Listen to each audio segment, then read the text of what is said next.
नको जास्त झूम केलं की फाईल मोठी होते ना.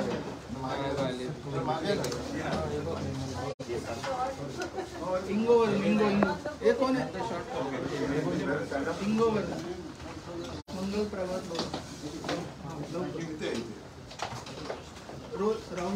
राहुल हो दिल्ली बघा. अरे कोण आहे आराम से ऑफिसर्स ये तो निकल OPG.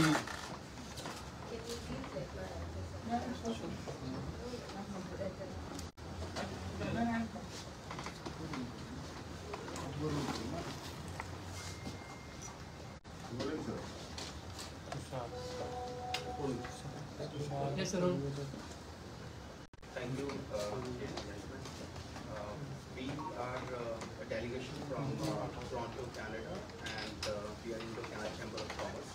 We are 45 years old organization. Every year we come to India under Mission India brand tag, and our board of directors, some investors from different categories of Indo-Canadian diaspora. We visit India every year.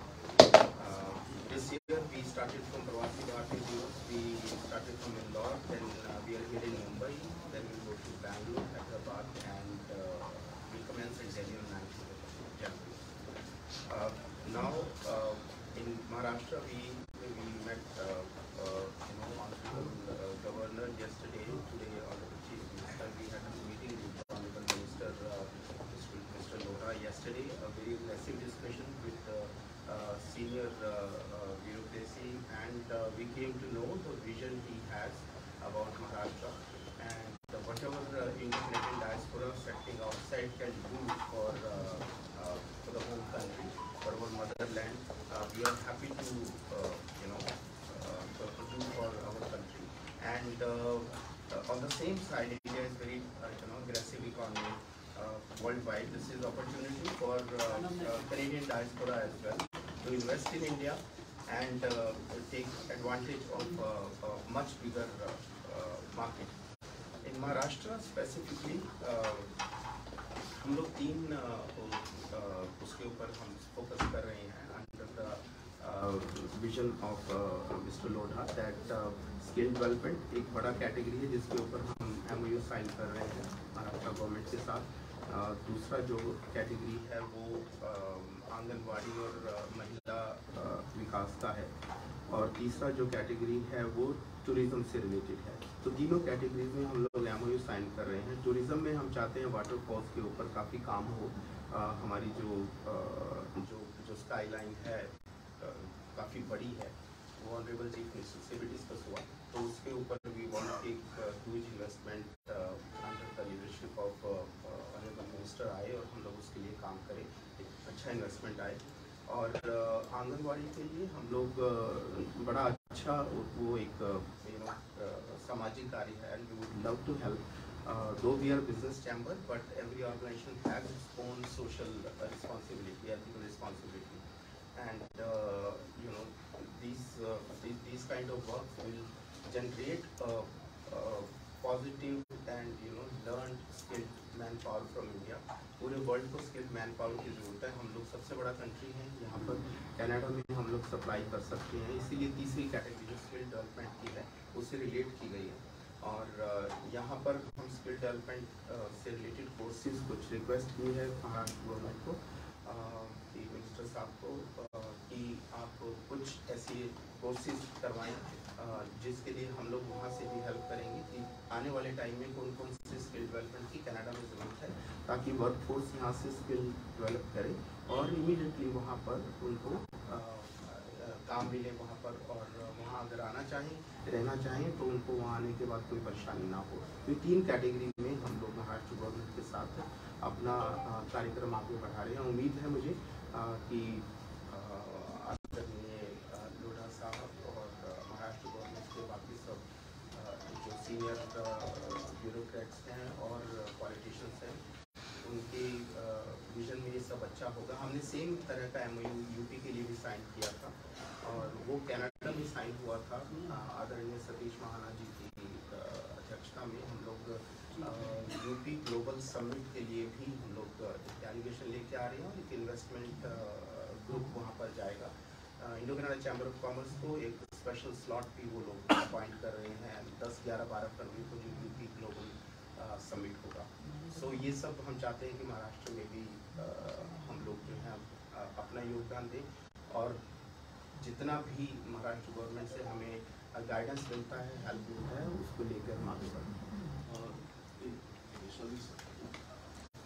मला विचारायचं की आता employment generation याच्याकडून किती expected आहे पहिली गोष्ट म्हणजे, आणि दुसरं त्यांनी आता यूपीमध्ये जो प्रोग्राम केला होता तो सक्सेसफुली लॉन्च झाला, पण आता मायग्रेशनचा एक डेटा समोर आला त्यातून असं दिसतं की यूपीमध्ये जे स्किल लेबर झाले ते आपल्याकडे चीप त्यांना पैसे देऊन आपल्याकडे आणलं जातं आणि ते इथे काम करतात.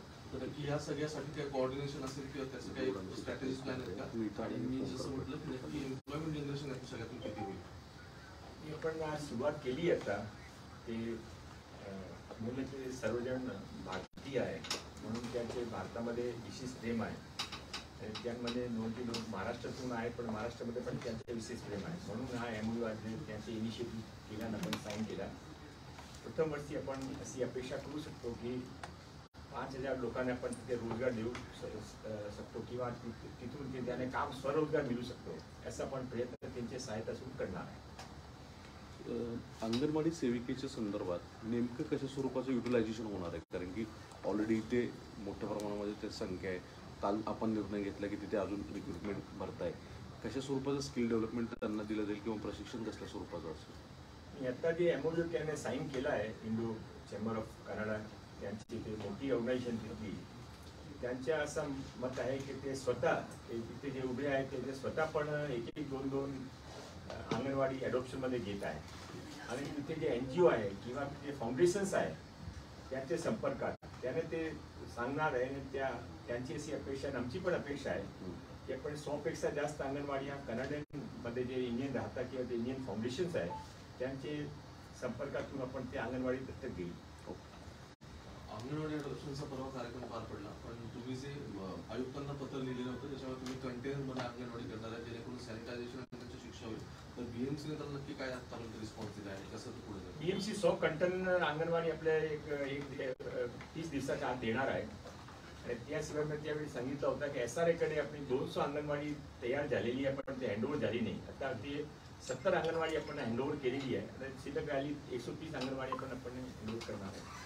याशिवाय काल जे माननीय मुख्यमंत्री जे माननीय उपमुख्यमंत्री त्याच्या अध्यक्षतेमध्ये जे बैठक झाली होती त्यामध्ये असा पण निर्णय झाला की महाराष्ट्रामध्ये आपण एक 20,000 स्कूलांची जिल्हा परिषदची पंचायताची स्कूलाची लिस्ट माननीय मुख्यमंत्रीकडे सबमिट केली आहे. पूर्वी पण चीफ सेक्रेटरीकडे पाठवली होती आणि काल माननीय मुख्यमंत्री आणि माननीय उपमुख्यमंत्री दोघांनी असा निर्णय दिला आहे की ते जे एज्युकेशन डिपार्टमेंटनं ते 20,000 स्कूलाचे जे रूम्स आहे ते अंगणवाडीसाठी ते महिला बाल विकास विभागाला ते हँडओव्हर करायचे त्याने आधीच काल निर्णय झाला आहे. सर पर्यटनाबाबत काय नेमका करार झालेला आहे? पर्यटनामध्ये आपल्याकडे जे सी फोर्ट आहे ते भारतामध्ये काही दुनियामध्ये कोणाकडे नाही. अतिशय सुंदर सी फोर्ट ते सी फोर्टसाठी ते यांचे विशेष इंटरेस्ट आहे. ते सी फोर्टसाठी कसा ते फॉरेनचे आपले जे इन्व्हेस्टर्स आहे, हॉटेलियर्स आहे, फूड एजेंट्स आहे, ट्रॅव्हल ग्रुप्स आहे त्याने कसा अटॅक करू शकतो ते त्याच्यावर काम करणार आहे. आणि मी सर्वांच्या समोर महाराष्ट्राची जनतातर्फे महाराष्ट्र सरकारतर्फे या सर्वांच्या मनापासून आभार मानतो, धन्यवाद देतो की त्याने महाराष्ट्रामध्ये इतका मोठा इंटरेस्ट दाखवला. आता वॉटरफॉलचा उल्लेख झाला तर महाराष्ट्रातले असे कोणते वॉटरफॉल्स जे शॉर्टलिस्ट केलेत आणि ऐसा एक सेम हमने उत्तराखंड में साइन किया था MOU और वहाँ पर काम शुरू हुआ है. वहाँ पर टूरिज्म जो है वो पावनगढ़ तक के वो लोग डेवलप कर रहे हैं और वहाँ भी बहुत से इन्वेस्टर्स ने इंटरेस्ट दिखाया. और मुंबई का तो जो स्काईलाइन है और जो सी है वो बहुत ज़्यादा सुंदर है. उसमें यहाँ पे टूरिज्म अगर एक बार अच्छा हुआ तो वो बहुत अच्छा रेवेन्यू लेके आएगा इन्वेस्टर के लिए भी और ऑफकोर्स गव्हर्नमेंट के लिए भी और लोगों के लिए एक अच्छी जगह होगी. सर याआधी सुद्धा किल्ल्यांवरती हॉटेल आणि पार्टीचं आयोजन करण्याचा निर्णय घेण्यात आलेला जयकुमार रावल असताना त्याला मोठ्या प्रमाणात विरोध झालेला होता. नंतर तो निर्णय रद्द करावा लागला होता. नेमकं यामध्ये काय अपेक्षित आहे? समुद्रातील किल्ले म्हणजे कुठले, म्हणजे मुरुड जंजिरा किंवा ते समुद्राचे आपले मुरुड जंजिरा त्यामध्ये आहे ते आपण तिथे काय हॉटेल बांधणार किंवा पार्टी करणार असा नाही आहे. ते टुरिस्टसाठी लोक त्याने महाराष्ट्रामध्ये ते येतात ते आपले सी फूड्स बघायच्या त्यांच्या मनामध्ये होता, पण आपल्याकडे आता पूर्ण व्यवस्था नाही आहे, त्याचे जाण्यासाठी मार्ग नाही आहे. तिथे पण मध्ये गेल्या तर काय बघायच्या ते पण एक प्रश्न आहे. तर आपण एकत्र होऊन ते मध्ये काय इम्प्रूव्हमेंट करू शकता, त्याचा काही दुरुपयोग होणार नाही. कोणत्याही परिस्थितीमध्ये तिथे हॉटेल उघडणार नाही, तिथे पार्टी होणार नाही. ते सी फूड जायला ते त्याने सुंदर करून लोकांना पण कसं अट्रॅक्ट करू शकतात ते करू. सर, मुरुड किल्ला जर पाहायला गेलं तर आज मोठ्या प्रमाणामध्ये त्या ठिकाणी आतमध्ये बरंच बांधकाम करण्यात आलेलं आहे, अनधिकृत असेल किंवा अधिकृत असेल. बऱ्याच मशिदी वगैरे आहेत त्या ठिकाणी. मग त्या ठिकाणचं पावित्र्य जपलं जाईल की ते हटवलं जातं? ते एक वेगळा इश्यू आहे. त्याच्यासाठी महाराष्ट्र सरकारने पूर्वी काही निर्णय घेतलेला आहे. ते आपण बघितला की 2-3 ठिकाणी ते अनऑथराइज कस्टम पण काढलेलं पण आहे. आजचे आपला विषय आहे ते जे आपले सी फूड्स आहे, समुद्रामध्ये आपले अतिशय सुंदर छत्रपती शिवाजी महाराजांच्या काळामध्ये बांधलेलं आहे. ते सी फूड्सचे लोकांसाठी कसं उपलब्ध करून द्यायच्या, त्यासाठी टुरिस्ट स्पॉट कसा विकसित करायचा, त्यासाठी आपण त्यांच्या बरोबर करार केलेला आहे.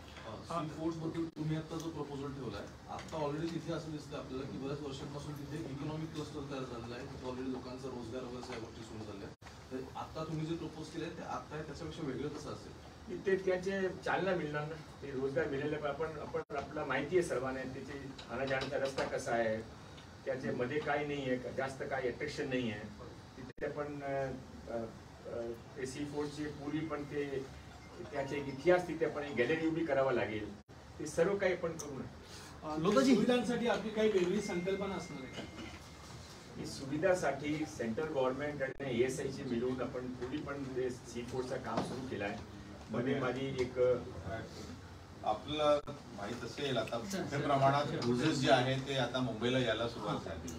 आता तिकडे जे पर्यटक येतात त्यांना आपण चांगले मोठे शिप मध्ये येतात, आता त्याला आपण हे सी फूड्स कडे नेणे आणि तिथे कुठेतरी जेटीची सुविधा असेल तर ते म्हणजे ते बरेचसे आता विकास आपण त्या पर्यटन विकासमध्ये आपण घेतो आहे. त्याच्यामध्ये एक आहे जेटीचा विकास, दुसरं जसं सरांनी सांगितलं गॅलरी असेल, मग काय ट्रेन गाईड्स असतील, तर हे सर्व इतिहास सांगण्याच्या मध्ये मदत करतील.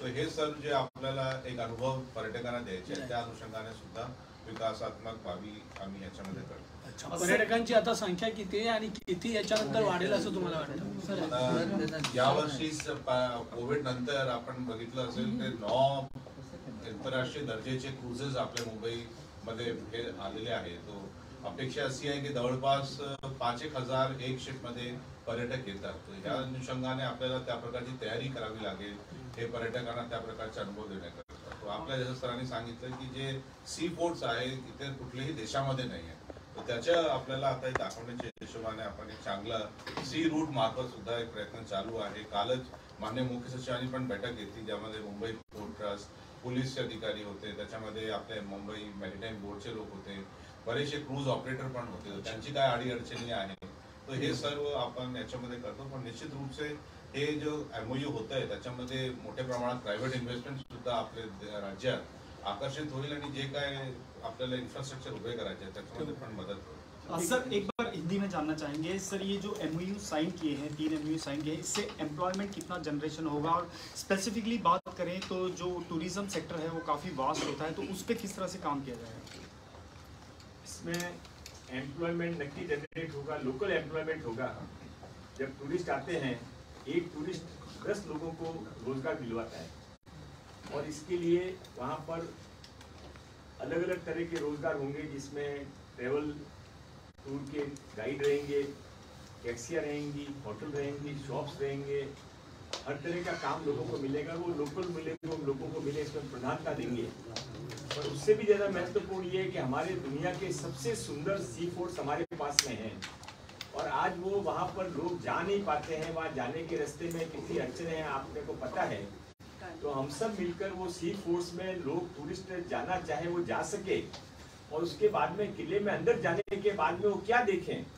तो किले में कोई पुराने जो उस समय के यूज किए हुए बर्तन रहते हैं, उस समय के यूज किए हुए औजार रहते हैं, तोपें रहती हैं, ऐसे कई सारी चीजें हमको वहाँ पर टूरिस्ट के लिए जो फॉरेन फूड्स में रहती है वैसे हम यहाँ पर धीमे धीमे करने की कोशिश करेंगे. सर, एम्प्लॉयमेंट कितना जनरेशन होगा अगर आप?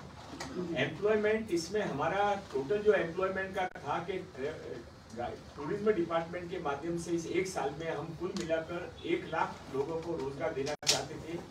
उसमें सी फूड्स का रूप भी आ जाता है, उसमें जो महिला टूरिज्म की पॉलिसी ला रहे हैं उसका भी रोल आ जाता है, उसमें कारवान का रोल भी आ जाता है, कारवान पॉलिसी हम एक्सपेक्ट कर रहे हैं।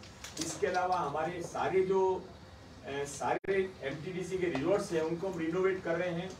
जहाँ जहाँ टूरिस्ट स्पॉट है, सारे पुराने मंदिर हैं, वहाँ पर हम सारी सुविधाएं कर रही हैं। We are all out to attract people. Sir इस टॉपिक के अलावा मेरे कुछ दो सवाल हैं जहाँ पे हमने टाइम्स चैनल ने रिपोर्ट ग्राउंड पे रिपोर्ट की है, जहाँ पे हमें पता चला है कि ज़बरदस्ती लोगों का कन्वर्जन किया जा रहा है और ये भी हमने देखा गया है कि घर में घुसकर कुछ लोगों का कत्ला किया जा रहा है। तो आपकी जो कमेटी है इन सारी चीज़ों पे किस तरह से काम करेगी? नहीं, इसमें माननीय गृह मंत्री जी के नेतृत्व में पूरा महाराष्ट्र काम कर रहा है और ये ऐसी कोई शिकायत आपके पास आई है तो आपको जरूर मुझे भी उसकी कॉपी देनी चाहिए। और मैं आपको विश्वास दिला देता हूँ कि माननीय गृह मंत्री श्री देवेंद्र फडणवीस जी के सुदृढ़ नेतृत्व के कारण और एकनाथ जी शिंदे मुख्यमंत्री हैं, कोई भी ऐसी घटना जिसमें कानून का भंग होता है वो यहाँ पर ना हमने चलने दी है ना आगे चलने दी। सर मालेगांव में सर अजमेर इलाके से 31 तरह के अलग अलग तरह के वेपन जो है वो चाकू ऐसे सारे पाए गए हैं, जो 2 दिन पहले ये वाकया हुआ है, जहाँ पे पता चला है कि परवेज नाम के लड़के ने ये लेके आए थे अजमेर से। उसी के साथ साथ पापा नाम का एक वहाँ का कोई डॉन है, उन्होंने ये चीज़ लाई। तो आप इन सारी चीज़ों में ये चीज़ देखते हैं महाराष्ट्र में कानून का राज है, सारे जो पापा हैं सब पोते बन जाएंगे, सबको ठिकाने लगा दिया जाएगा। यहाँ पे महाराष्ट्र में केवल एक ही दादा रहेगा और वो कानून रहेगा। सर जरा मराठी में प्लीज एक मिनिट जरा मराठीमध्ये 2 बाईट होऊ दे प्लीज सर, जरा मराठी में प्लीज. मालेगाव संदर्भात आणि मालेगाव संदर्भात आपले माननीय उपमुख्यमंत्री देवेंद्रजी फडणवीस कडे गृह खातं आहे, ते सक्षम रीतीने अतिशय चांगली रीतीने महाराष्ट्रामध्ये कानूनची स्थिती आहे. जे काही आपल्याकडे काही कंप्लेंट आली असेल तो त्याने पाठवा, मला पण कॉपी द्या, ते योग्य कारवाई करतील. फोर्स आपले सगळे जे अरबी समुद्रात आहे, आतापर्यंत मुंबई गोवा एक्सप्रेसचं काम चालूच आहे, वर्षानुवर्ष पूर्ण झालेलं नाही. कनेक्टिव्हिटीसाठी काही पॅरलल वेज आहेत, जसं त्यांनी मला जेटीचा एक उल्लेख केला होता. आणखी कशा पद्धतीने कनेक्टिव्हिटी तर मेन म्हणजे लोकांना घेऊन जाणं. काल जसं कोडेला सारखे जे आहे त्यांनी इंटरेस्ट दाखवलाय की ते आपली बोटीमध्ये तिथे जाऊन मग छोटी बोटीमध्ये किल्लेकडे आणि किल्ल्यांमध्ये आपण एक चांगलं जेट्टीचा प्लॅन आपण MMB ला दिलाय. 4-5 जेट्टी त्यांना सँक्शन पण झाले, तर त्या पद्धतीने आपल्याला सी मरीटाईम बोर्डसाठी मीटिंग घेतली होती, ते होणार आहे. एक वर्षाच्या आत तुम्ही फार चांगला चेंज दिसेल तुम्हाला.